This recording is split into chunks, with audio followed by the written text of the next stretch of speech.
Rocío, buenas tardes, te escuchamos. Buenas tardes, Nicolás. Y hace instantes la Sala Penal ha admitido el pedido de requerimiento de prisión preventiva del fiscal especial del crimen organizado Lucio Salirrosa.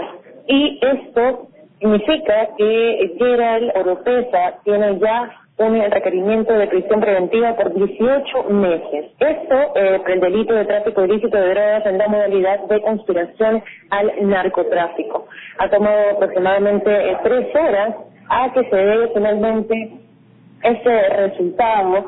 Falta todavía conocer cuál será el destino de los otros 7 implicados. Uno de ellos es el único detenido que se encuentra aquí esperando en la sala penal. Hay algunos abogados y también hay presencia de algunos familiares de los implicados.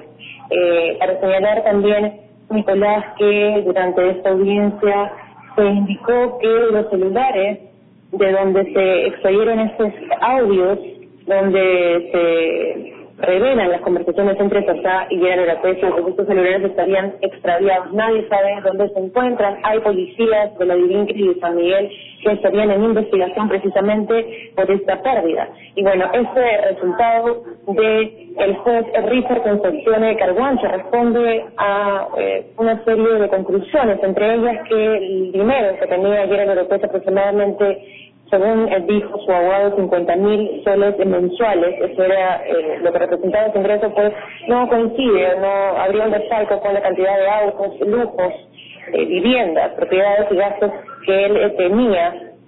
Y también se ha llegado a la conclusión de que él pasaría un mínimo de 25 años en prisión por este delito de tráfico ilícito de drogas en la modalidad de conspiración al narcotráfico, por ser el líder de una presunta organización criminal que tenía nexos con la mafia italiana, colombiana y peruanos también aquí en el puerto del Callao. Una información entonces que tenemos, esta audiencia se va a prolongar porque aún falta saber qué sucederán con los otros 7 implicados en este caso de Gerald Oropeza.